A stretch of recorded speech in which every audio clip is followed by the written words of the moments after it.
Pinag-resign mo, tapos nung nag-resign, hindi mo tatanggapin yung resignation. Adik ka ba? Hindi ako, Marcos, nagtatanong lang. Ha? Ano ba sa tingin nyo sa mama na ito? Pakilagay nyo nga. Ano ba, adik ba ito o ano? Hindi kasi, parang adik lang ang gagawa niyan eh.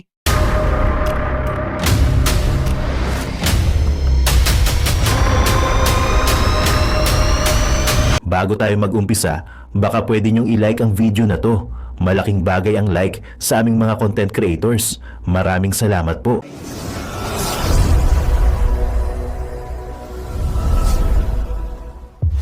Netong si BBM, yung mga sekretary. Tingnan mo kung anong kalokohan ginagawa nitong si Marcos. Tingnan mo ang gulo-gulo nitong mama na ito. Pinag-resign mo, tapos nung nag-resign, hindi mo tatanggapin yung resignation. Adik ka ba? Hindi ako, Marcos, nagtatanong lang.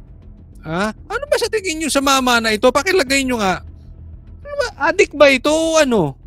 Hindi kasi, parang adik lang ang gagawa niyan eh. Isipin mo kayo mga empleyado, mag-resign kayo. Nung nag-file ka na resignation, hindi tinanggap. Ano sasabihin mo? Buang ba itong boss natin? Loko-loko ba ito? Diba? Nakakita na kayo ng boss na ganyan. Mag-resign ka na, hindi kita kailangan. Pag-resign mo, hindi, kailangan kita. Diyan ka lang. Diba parang adik? Ngayon nandiyan na, sasabihin, huwag kayong magpakampante. Posible pa kayong matanggal. Ganyan na sinasabi nito, truth clear. Hindi ka pwedeng kampante dyan. Sabi, loko-loko talaga. Loko-loko. Kasi isipin mo, pinag-resign mo, hindi mo nang nilagay mong sekretary. Tapos pinag-resign mo. Tapos hindi mo tinanggap. So ibig sabihin, ibinalik mo. Doon pa lang dalawang beses mo nang nilagay eh. So ibig sabihin, alam mo na kung anong trabaho meron siya. Tapos sasabihan mo ko na huwag kang magpakampante. Halimbawa ako, I'm very loyal. I'm very hardworking sa company. Tapos sasabihan mo ako huwag kang magpakampante. Dalawang beses mo nga ako hinire eh. Kaya dalawang beses mo ako hinire dahil alam mo yung capacity ko. Alam mo masipag ako. Alam mo magaling ako. Kaya mo ako hinire. Tapos sasabihan mo ako wag makapante dahil matatanggal ka. Adik, loko-loko ka? Yan ang sasabihin. Pag ganyan ang boss ko. Adik ka? Adik ka? Hindi ko sinasabing adik si Marcos ha. Pero yung gawain mo Marcos, gawain ng adik yan eh. Ang gulo-gulo mo eh. Ano ba talaga gusto mo? Ano ba ang purpose pinag-resign mo? Kung 3 lang ang tatanggalin mo, bakit hindi ka magpakalalaki? Tanggalin mo yung 3 at sabihin mo, eto rason ko. Kaya ang 200 pesos na panukalang minimum wage hike na pumasa sa Kamara sa ikatlong pagbasa kahapon, inaabangan ng mga minimum wage earner gaya ni Jerry. Mahigpit sir, hindi kaya. Hindi kaya i-budget. Halos mangutang ka pa sa iba para lang makatustos sa...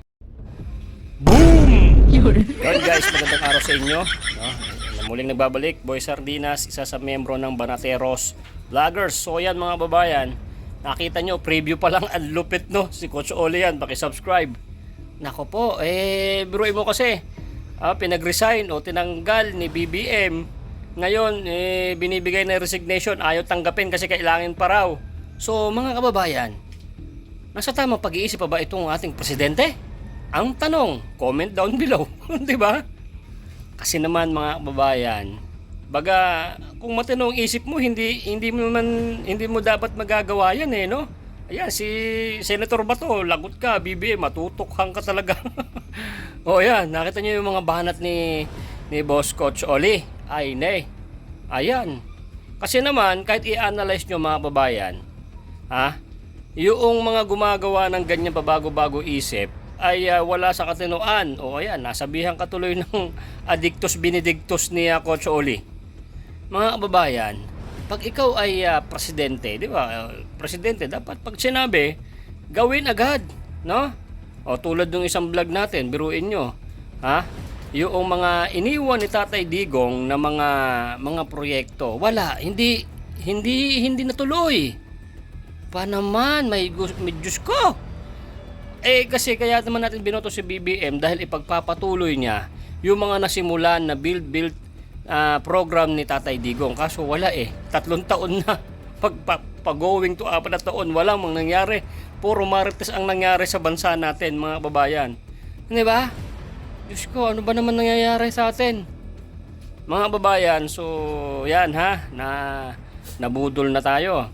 Sana sa susunod na mga eleksyon, magkaisa na tayo. Oo. Nood-nood kayo sa mga DDS. Kung ano yung mga binubulong sa inyo ng mga DDS tulad namin, maniwala ho kayo. Okay? Huwag ho kayong magpapadala sa mga lagay-lagay na mga ayuda. Di ba? Impeachment, adjust na naman. Anak ng weteng. Ano bang mangyayari nito? Mano sumuko na kayo kasi pahiya na kayo. Okay? Saka itong si Tatay Digong ay wala na. Si Conte, may Conte. Ano yata? Hindi ko alam. Hindi nata kumakain. Hindi na kumakain si Conte. Yari kayo. Medyo konting tiis pa, no? At makaka-uwi rin si Tatay Digong. Mananalo tayo, mga babayan.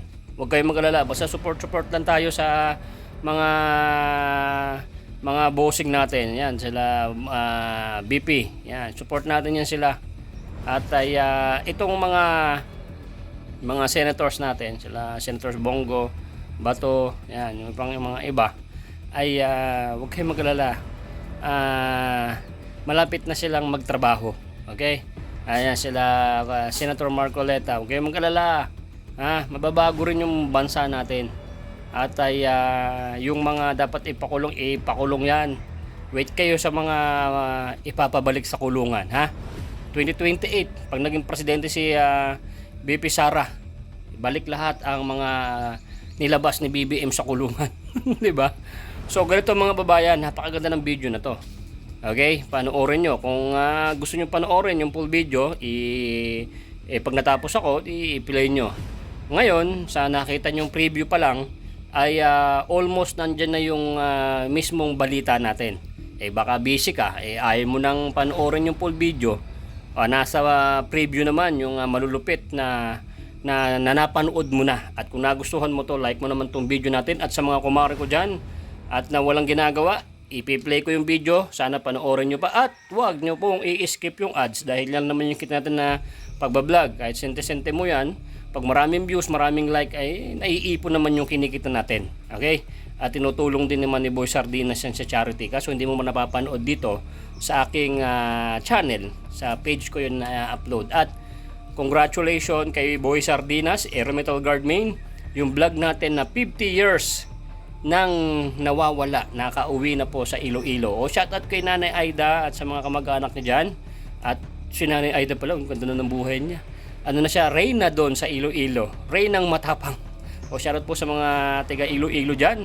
At syempre shoutout sa ating mga OFWs na mga mahilig mag-komento. At maraming salamat sa mga nagla-like. At syempre salamat sa mga nagsishare. May mga nagsishare dyan kahit pa ilan-ilan. Yung like nyo lang, okay na po yun. Malaking bagay na po yan sa channel namin. Okay, ganito mga babayan, i-play ko na to. At kung hindi ka busy, i-dire-diretso mo to. Okay? At kinuntian ko lang yung sasabihin ko kasi baka magreklamo na naman si Mother Jan. At madaldal si masyado si Boy Sardinas. Ayaw ba makakita ng kahit konting gwapo? Okay, play mo na boy. Ang daldal mo. Let's go! Yung mga sekretary na binalik, tatanggalin ulit. Marcos, lintik. Ang gulo mo talaga, Marcos. NCAP, tuloy pa rin. 200 dagdag sahod sa gobyerno. 200 na sahod, gobyerno lang ang makikinabang. Yan po pag-uusapan natin. Pero bago tayo magsimula, huwag pong kakalimutan, i-like po agad itong video na ito. At sana sa mga hindi ko pa po subscriber, mag-subscribe po kayo. Simulan na po natin. Eto, unahin natin ito. Marcos, ang gulo-gulo mo talaga. Ano ba talaga ang gusto mo? Pabago-bago ka ng isip. palasyo sa mga kalihim na nananatili sa kanilang pwesto na huwag maging kampante kung hindi tinanggap ni Pangulong Bongbong Marcos ang kanilang courtesy resignation. Paliwanag ni Palace Press Officer Claire Castro, nagpapatuloy ang pagsusuri ng Pangulo sa performance ng kanyang gabinete. Kahit daw hindi tinanggap na Pangulo ang courtesy resignation, hindi raw dyan nagtatapos ang evaluation ng Pangulo. Patuloy raw ang pagsasala. Teka muna, okay? Una, pinag-resign lahat ni Marcos. Netong si BBM, yung mga sekretary. Tingnan mo kung anong kalokohan ginagawa nito si Marcos. Tingnan mo ang gulo-gulo nitong mama na ito. Pinag-resign mo, tapos nung nag-resign, hindi mo tatanggapin yung resignation. Adik ka ba? Hindi ako, Marcos, nagtatanong lang. Ha? Ano ba sa tingin nyo sa mama na ito? Pakilagay nyo nga. Ano ba? Adik ba ito o ano? Hindi kasi. Parang adik lang ang gagawa niyan eh. Isipin mo kayo mga empleyado. O, mag-resign kayo. Nung nag-file ka na resignation, hindi tinanggap. Ano sasabihin mo? Buang ba itong boss natin? Loko-loko ba ito? Diba? Nakakita na kayo ng boss na ganyan. Mag-resign ka na, hindi kita kailangan. Pag-resign mo, hindi, kailangan kita. Diyan ka lang. Diba parang adik? Ngayon nandiyan na, sasabihin, huwag kayong magpakampante. Posible pa kayong matanggal. Ganyan na sinasabi nito, truth clear. Hindi ka pwedeng kampante dyan. Sabi, loko-loko talaga. Loko-loko. Kasi isipin mo, pinag-resign mo, hindi mo nang nilagay mong sekretary. Tapos pinag-resign mo. Tapos hindi mo tinanggap. So ibig sabihin, ibinalik mo. Doon pa lang 2 beses mo nang nilagay eh. So ibig sabihin, alam mo na kung anong trabaho meron siya. Tapos sasabihan mo ko na huwag kang magpakampante. Halimbawa ako, I'm very loyal. I'm very hardworking sa company. Tapos sasabihan mo ako huwag kang magpakampante. 2 beses mo nga ako hinire eh. Kaya 2 beses mo ako hinire dahil alam mo yung capacity ko. Alam mo masipag ako. Alam mo magaling ako. Kaya mo ako hinire. Tapos sasabihan mo ako wag makapante dahil matatanggal ka. Adik, loko-loko ka? Yan ang sasabihin. Pag ganyan ang boss ko. Adik ka? Adik ka? Hindi ko sinasabing adik si Marcos ha. Pero yung gawain mo Marcos, gawain ng adik yan eh. Ang gulo-gulo mo eh. Ano ba talaga gusto mo? Ano ba ang purpose pinag-resign mo? Kung 3 lang ang tatanggalin mo, bakit hindi ka magpakalalaki? Tanggalin mo yung 3 at sabihin mo, eto rason ko. You stand up for your decision. Yan ang wala sa'yo, Marcos eh. Marami kang ginagawa. Ayaw mo ng impeachment pero pinagawa mo. Pinirmahan ng anak mo. Una pa yung anak mong pumirma. Ayaw mo ng EDCA pero ibinalik mo yung EDCA. May mga galawang kang ganyan that you want something, you decide on something pero hindi mo kayang tindigan. Dapat tinitindigan mo yan, Marcos. Presidente ka eh. Magpakalalaki ka naman. Di ba? Magpakalalaki ka. Ang gulo-gulo na eh. Sabi mo, i-rehab mo, i-reform mo itong mga secretaries. Karamihan naman binalik mo. Alam mo, nakaka-insulto tong mama na ito. Ganyan na po ang tingin niya sa taong bayan. Ganyan nakabobo. Doon sa pagpaparesign niya, akala niya mabibilib ang tao sa kanya. Yan ang tingin niya. Tanga mga tao. Kaya nakaka-insulto yung ginagawa nito si Marcos. Ni PBBM sa kanyang gabinete para makamit ang mas epektibo at mas mabilis na paglilingkod ng kanyang administrasyon. Sa mga nanatili, nasa kanila pa rin po ang tiwala ng Pangulo. Ngunit hindi ibig sabihin ay dapat maging kampante. Maniniwala pa ba kayo dito kay Claire? Ano maayos na sinabi nito si Claire? Ba? May tiwala ang Pangulo pero huwag kayong magpakampante. Wala kang tiwala. Kung may tiwala ka dun sa tao, alam mo na. Alam mo alam mo producer 'yan, 'di ba?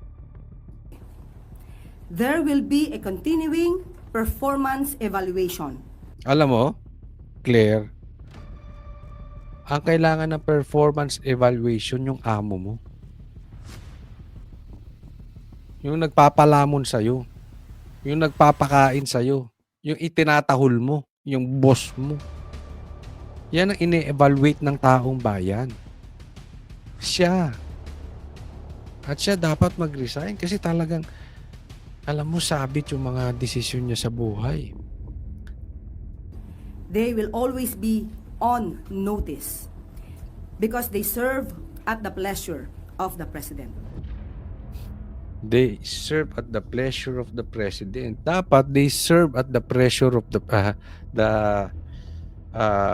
pleasure of the people. Diba? Hindi lang presidente ang pinagsisilbihan nyo dyan. Bagamat kayo yung secretary, pero dapat yung gawain nyo, bottom line, serbisyo sa taong bayan. Kasi taong bayan nagsisweldo sa inyo. Kung agenda nyo lang ang gagawin ninyo, anong pakinabang nyo dyan? Wala kayong silbi dyan. Next topic po tayo. Ito. Isa pa tong magulo. NCAP. NCAP, pero may bantay. Bantay kahit walang NCAP. Sige. Pasok. Iigtingin ng PNP ang pagbabantay sa mga lansang hindi sakop ng No Contact Apprehension Policy or NCAP. Ayon So, yung mga walang contact apprehension, ibig sabihin, kasi itong NCAP para dun sa hindi nakakaalam, camera lang. So, walang pulis, so huhulihin. Alam nyo, ako medyo hindi ako pabor dito sa NCAP sa Pilipinas. Sa ngayon ha. Una, bakit? Kasi, hindi po applicable yung sa ibang bansa ginagamit dito sa Pilipinas. Lalo pong nagta-traffic. Halimbawa na lang, yung motorcycle lane. Diba? Sige, hindi nyo sila pinapayagang mag-filtering. Pero tinan nyo ang haba-haba ng pila. At yung isang lane na yon nakasarado na. Bakit nakasarado? Kasi puro motor na yung nandoon. So wala nang madaanan yung lane na yon nabawasan. Kasi nga bawal sila mag-filtering So mahuhuli sila. Hindi ko sinasabing lumabag sila sa batas, pero yung motorcycle lane na yan palpak. Dapat bago nyo nilagyan ng NCAP yan, inayos nyo muna yung motorcycle lane. Dahil instead na nakakapag solve kayo ng problema, instead nakakatulong kayo sa trapiko, pabigat pa kayo sa taong bayan. Sana isipin ninyo yung hindi lang yung pumunta kayo doon. Lalong nagkukos ng traffic. In short, hindi effective. Yun ang purpose So, hindi pa ako pabor dyan. Pangalawa, bakit? Kanyo. Eto. Maraming, kasi tayo hindi naman tayo mayamang bansa. Sa ibang bansa nga maraming nagbebenta ng second hand Lalo na sa atin dito, no? So, naging problema to lalo na yung mga taxi operator. Kasi hindi ka huhulihin. Pero namomonitor ka ng camera. So pag may violation ka, sa susunod na rehistro mo, doon papasok lahat ng violation mo. Anong ginagawa? Yan ang mga reklamo ng taxi operator. Pagka rehistro na, lumalayas na yung taxi driver. Bakit? Alam nung taxi driver marami siyang huli. At lilitaw yun sa rehistro. So, sino magbabayad ng mga penalty na nagawa ng taxi driver? The operator. Ibig sabihin, wala pa tayong magandang sistema dyan. Basta ginawa nyo yung NCAP na yan na hindi nyo na pag-aaralan. Yan po ang problema. Maraming second hand na nabebenta. Paano kung yung mabili mo, Yung pala, ang daming huli. 'Di ba? Meron ba tayo para matrace na, o teka muna, pag chinek yan, may ano yan, may penalty yan. Meron ba tayong ganun? Wala pa naman lumalabas eh. So mabibili mong kotse, posibleng may problema sa rehistro. Pag rehistro mo, katakot pala na penalty. 'Di ba? We are not ready for NCAP yet. Tapos, hindi naman lahat. Merong NCAP, tapos meron pa rin ganito. Meron pa rin HPG. Sa Highway Patrol Group, Tingnan mo. Ito hindi ko pa to magustuhan. Ha? Isa pa to. Okay, hindi ko po inaano ang HPG kasi meron naman tayong mga kakilalang HPG na mababait naman, na tama naman ang ginagawa. Ang tatandaan po natin, pag kayo pulis, hindi kayo naghahanap ng mahuhuli. Naghahanap kayo ng lutas para sa trapiko at lalabag sa batas trapiko. Hindi ko maintindihan minsan, ang haba-haba ng traffic tapos nandun sila sa dulo, nasa lilim, na nag-aantay na magkakaroon ng magkakamali. Halimbawa, dyan sa C5, pag mali ka ng lane at nasa left side ka at hindi ka kumaliwa, huli ka. Ang haba ng traffic, dyan sila nakatambay kasi bakit? Inaantay nila may magkamali, huhulihin nila. Diba? Kung kinalat nyo yung pulis sa buong C5, di nasolusyonan nyo sana traffic. Pangalawa, tulad nyan, lalo kayo nagta-traffic eh. Tingnan nyo itong mga HPG na ito, nasa gitna na kayo. Diba? Ilang lane sarado na oh. Itong mama na tong isa, nasa gitna na. Nakapark yung mobile nila dyan. So isang lane sarado na. Yung iba pang kasamahan yung HPG, nasa gitna. Ano ba talaga ang hanap natin? Naghahanap ba tayo ng mahuhuli? O naghahanap tayo ng solusyon para sa trapiko? Ano ba talaga ang motibo ninyo? Hindi ko po inaanong HPG. Ulitin ko, may mga kaibigan tayo na maaayos. Sana lahat kayo maaayos, hindi yung ganyan. Dadagdag sila ng mga tauhan kahit sa labas ng Metro Manila. Kalat kayo. Tingnan nyo, di ba? Oh. Instead na 3 lanes, 2 lanes na lang. Yung isa lagpas pa. Bakit hindi ba gumilid? Hindi ko maintindihan tong mga to. Ano ba talaga dahilan nitong mga to? Pwede din sila ng mga dagdag na gamit at sasakyan. Paraan din daw ito para Tulad nito, nasa gitna na. Ayun, nandun sa kabila. Ang target na 5-minute response. So alam mo ba yung mag-slow down lang ang kotse will cause traffic? Kasi instead na tuloy-tuloy, nag-i-slow down. Yung slow down na yan, pagka maraming kotse, malayo aabutin yan. Tingnan mo ito, nasa kanto, nakapark yung mobile ninyo. Gusto ko yung ginagawa ninyo kung ang motibo ninyo ay nag-aayos kayo ng traffic. Kasi ang problema natin ay hindi yung violators. Ang problema natin, paano masusolusyonan yung traffic sa Maynila? Secondary na lang yung mahuhuli ninyong violators na magpe-penalty sa inyo. Okay? Solusyonan muna natin yung traffic. Nakabalandra yung kotse nyo dyan. Instead na 3 lanes ulit, 2 lanes ulit. Nakatulong kayo sa batas trapiko? O may nahuli kayo? Time sa kahit anong insidente. Doon po sa mga probinsya at mga other cities kung meron man, no, na talagang hindi po hagip ng NCAP, talaga pong binuhusan po at bubuhusan pa ng ating pong HPG ng mga personnel. Kung Yan. Okay yan. Walang problema yung bubuhusan nyo ng personnel. Para, ulitin natin, para solusyonan ang traffic. Tumabi po kayo. Para lahat po nung kakaparanggot na lane natin, nakasisikip na lane natin, na nagkukos na ng traffic, wag nyo nang bawasan. Tapos, Tapos, mag-focus kayo. You study on how you will solve the problem of traffic in the Philippines o kahit sa province. Kasi even sa province, may problema na tayo sa traffic, ha?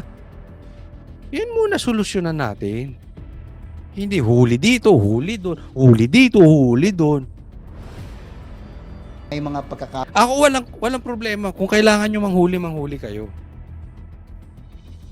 Okay? I-prioritize lang. Pangalawa, tumabi kayo. Okay?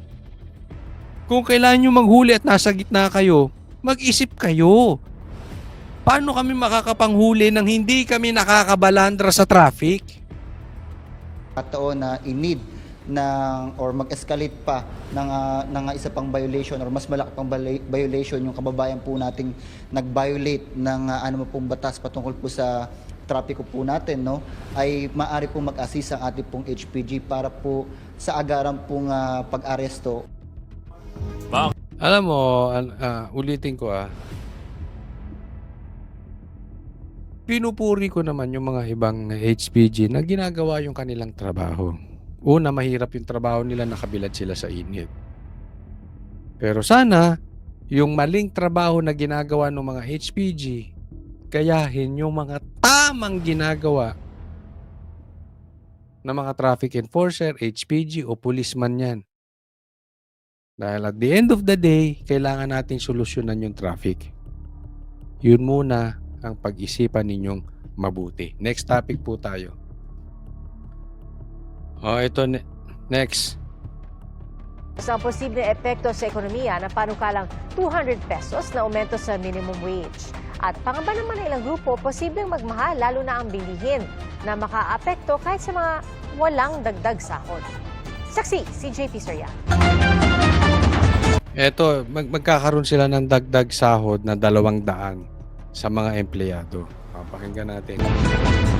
Sa nakaraang 6 na administrasyon, di pa lumalagpas ng 200 pesos ang kabuang aumento sa arawang minimum wage sa Metro Manila. Kaya ang Ayan ito. Yan yung pagtaas ng sahod. Panahon ni Ramos, 80 pesos. Panahon ni Estrada, 52. Arroyo, 154. Aquino, 87. Duterte, 79. Marcos, 75. Tapos ngayon gagawing 200. Ibig ba sabihin mas magaling si Marcos sa mga ibang presidente? Ibig ba sabihin mas mahal ni Marcos ang taong bayan? Ibig ba sabihin mas makapilipino at mas makamasa si BBM kaysa sa ibang presidente? Hindi po. Hindi ako naniniwala sa itataas mo ang sahod. Kasi it will affect everybody. Kaya nga may nagsabi na ikino-compare na ang naiwang legacy ni BBM ay ni Duterte, ni Tatay Digong sa Pilipinas ay yung pagdoble ng sahod ng pulis at sundalo. Dinoble yan, remember? Dinoble ni PRRD ang sahod ni BBM at dinoble ni Tatay Digong ang sahod ng pulis at sundalo. Ito namang si Marcos, itataas ng 200. Yun daw ang kanyang legacy na iiwan. Diba? So, mas maraming matutulungan si Marcos compared kay PRRD na pulis at sundalo lang natulungan. Mali po. Kasi ang nagsakripisyo doon sa pagtaas ng sahod ng mga pulis at sundalo, gobyerno. Pag nagtaas ka ng sahod na 200, wala pong sakripisyo si BBM. Ang magsasakripisyo dito, yung mga maliliit na negosyante natin. Halimbawa, ako maliit na negosyante. Tataasan mo ako ng 200 pesos per day na sahod ng empleyado. Ang liit na nga ng kita ko.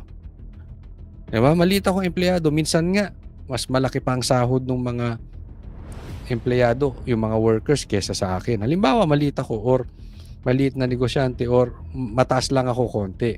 Pag tinaas mo ng 200 dyan, malulugi ako. Hindi na lang ako magninegosyo kung malulugi ako. Sasarahan ko na lang. Sara ko to. Pag sinara ko yung negosyo ko, mas maraming mawawalan ng trabaho. Mas malaki epekto sa ekonomiya ng Pilipinas. O kaya, kung hindi ko man isara, ituloy ko, magbabawas ako ng empleyado. So may kawawang isa. Para maitaas ko kayo lahat, magbabawas ako. Kasi hindi talaga kaya, hindi magsusurvive. Kaya ang tatamaan dito yung mga maliliit na negosyante. At pag nagtaas ka ng sahod, definitely, at hindi nagbawas yan, ibabawi niyan sa produkto. Magtataasan ng bilihin. So sa madaling salita, hindi po nakakatulong itong programa ni Marcos. Hindi po siya hero dito. Wala siyang sakripisyo. Basta gusto lang nila, sasabihin lang nila without thinking. Mali po yun. nila. Kaya ang 200 pesos na panukalang minimum wage hike na pumasa sa Kamara sa ikatlong pagbasa kahapon, inaabangan ng mga minimum wage earner gaya ni Jerry. Mahigpit sir, hindi kaya. Hindi kaya i-budget. Halos mangutang ka pa sa iba para lang makatustos sa kwan. Para maisabatas, kailangang pag-isahin sa bicameral Alam mo, may punto naman siya. Mali talagang sahod sa Pilipinas. Anong solusyon? Itaas ang sahod? Hindi rin. Marami sa inyo matatanggal. So mabuti na yung maliit kaysa matanggal kayo. Ang solusyon diyan, pataasin ang ekonomiya. Pangalawa, babaan ng tax. Kung papataas kayo ng sahod, gumawa kayo ng paraan na makakabawi yung mga negosyante. Halimbawa, yung pagbawas ng tax, doon nila kukuhanin. Gobyerno ang magsasakripisyo, hindi yung mga negosyante. O kaya, mag-create kayo ng maraming trabaho. Kasi pag maraming trabaho, maraming production ng Pilipinas, buong Pilipinas aangat. Wala masyadong tambay sa kalye. Bakit lahat may trabaho? Pansin nyo sa Pilipinas ang daming tambay. Bakit? Walang trabaho eh. At sa ibang bansa wala namang tambay. Lahat may trabaho. Yan ang inaasikaso dapat ng gobyerno. Yan ang dapat nyong sinasakripisyo. Yung oras ninyo. Yung talino ninyo. Yung pag-i-invite nyo ng investor sa Pilipinas. Diyan nyo ibuhos. Instead na magtaas ng sahod, mag-create kayo ng mga trabaho. At pag maraming trabaho, maraming umiikot na pera. Marami lalong negosyong kikita. At pag maraming kumikita, aangat ang Pilipinas. Pag angat ng Pilipinas, that is the time that we will raise the salaries. Doon, pwede na tayong magtaas. Bakit? Umaangat ang Pilipinas eh. Yung mga negosyante, umangat. Kaya niya magdagdag ng sahod. Di ba? Halimbawa ikaw, ang sinasahod mo sa isang buwan, 20,000. Di ba? At yan ang kinikita, o sahod mo o negosyo mo, yan. May empleyado ka. Hindi mo sila mabibigyan. Ba't ang liit ng sahod mo eh? Ang liit ng kita mo. Pero pag umangat ang buhay niyan, kaya niyang pasahuran yung mga tao niya na maganda. Bakit? Umangat yung buhay ng boss eh. Paano aangat ang buhay natin? Dapat buong Pilipinas.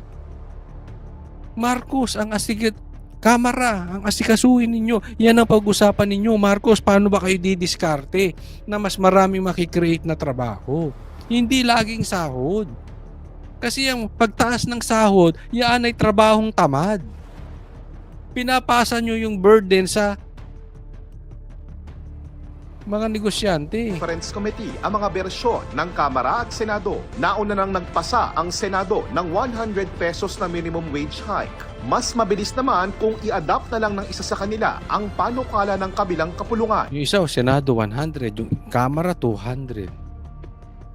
Diba? Ganyan ng Kamara, ang hilig nila mangbola itong tao ni Tambaluslus. Kulang na lang mamigay ng pera. Buti kung sa kanila manggagaling yan. Para maidiretso na kay Pangulong Bongbong Marcos sa susunod na linggo na mag-a-adjourn ang 19th Congress. Alinlangan si Senate Committee on Labor Chairman Joel Villanueva kung ang House version ang i-adopt. Baka raw i-veto ito ng Pangulo at hindi matuloy. For us, we still believe na yung 100 is most convenient and practical. Para kay Deputy Speaker Democrito Mendoza ng Tama si mas practical yung 100 kasi masakit man sa mga negosyante, hindi gano'n kasakit kaysa 200. Ayaw natin may matanggal. Baka maraming masisante, maraming matanggalan ng trabaho pagka ipinilit natin yan. CP Party List, the higher, the better. Pero para sa mga May mga kaibigan akong maliliit na negosyante. Yan ang sinasabi. Pag itinuloy ang 200 na yan, kawawa lalo ang mga empleyado. Magtatanggal Obligado negosyante at namumuhunan, pwedeng bumilis ang pagtaas ng presyo ng bilihin, umatras ang mga mamumuhunan at magsara ang maliliit na negosyo na di kayang magbigay ng dagdag sahod. Tataas yung presyo nila. Kung hindi na kayang bilhin yung presyo nila, magbabawas ng tao. Pag nagbawas ng tao at hindi pa rin kaya, magsasara. Wala na tayong magagawa. Pipilitin natin dagdag na lang ng magdagdag. Alam mo, mas masama yun Pag nagsara, mas maapektuhan ang ekonomiya natin at yung mga manggagawa. Dagdag ng sales, kung hindi, magkuha tayo ng ibang items. Tingin din ng Makati Business Club, ang pinagtutuunan dapat, ibaba ang presyo ng bilihin. Yun. Yan ang dapat ginagawa. Ibaba ang presyo ng bilihin. Ako, hindi ko alam kung paano nila gagawin yan. Pero, una, mabababa ang presyo ng bilihin kung mawawala ang korupsyon. Tulad na lang sa bigas, di ba? Sinasabi magkano lang binibenta ng magsasaka, tapos pagdating sa merkado, ang taas. Meron pang nag-hoarding, tinatago yung bigas para pag kinulang, bababa ang presyo at sa kanila itataas. Pagtaas ng presyo sa kanila ilalabas. Mayroon pang gimmick na ganyan Yung mga, yan nga, corruption, di ba? Ang problema natin dito, makikooperate kaya ang gobyerno para pababain ang presyo ng bilihin. Una, dapat magbaba din sila ng tax, no? Pero definitely yung mga negosyante natin hindi yan makakapagbaba ng presyo kung walang tulong coming from the government. It will the government should sacrifice. Hindi pwedeng utos lang yan. Sabihin mo, halimbawa, kinuha ko tong baboy na halagang 200. Tapos sasabihin mo, ibenta ko ng 220 lang. 20 pesos tutubuin ko. Magbabayad pa ako ng pwesto, magbabayad pa ako ng tao. Matutulog na lang ako sa bahay. Diba?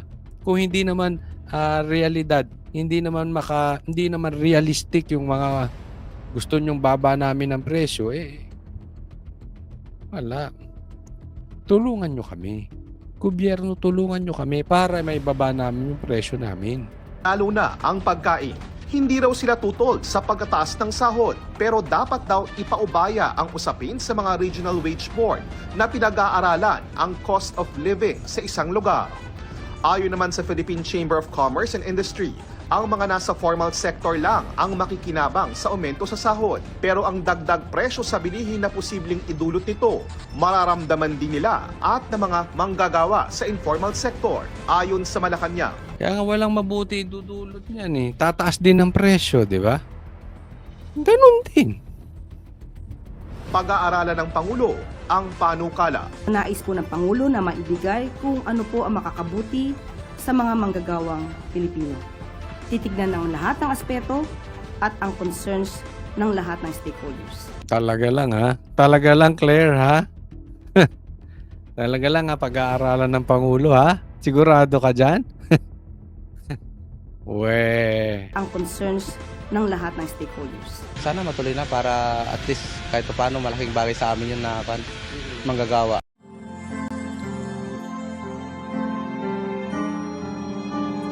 Melody ng song.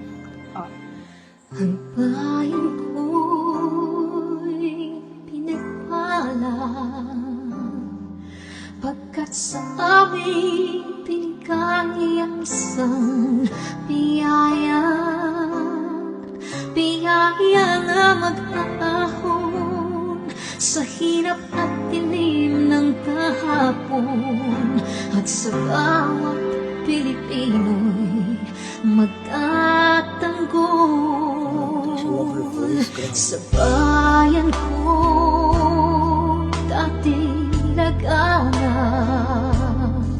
pang-api at tusa sa aming mga mahihirap.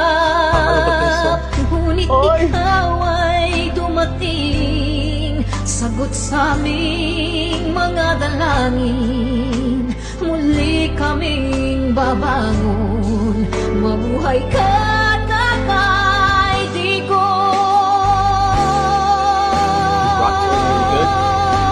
Ama, maraming salamat. Aming mga mata'y minuhulat, gawain ng masasamay iyong isiniwalat. Ikaw lang ang pag-asa naming lahat.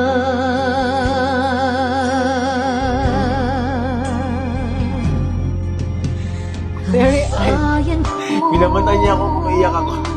Pilipinas, muling makikilala at itataas. Katahimik ay maghahari, sa ating puso'y mamamayani. Mga ngiti sa labi, di mapapawi.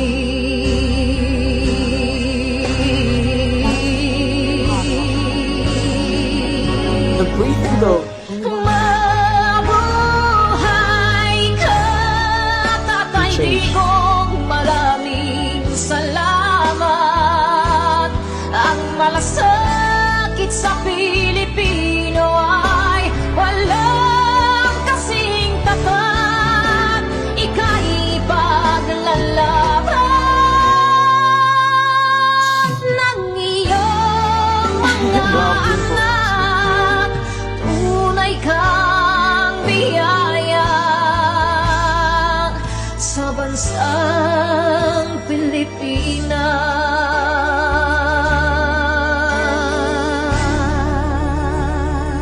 Haba.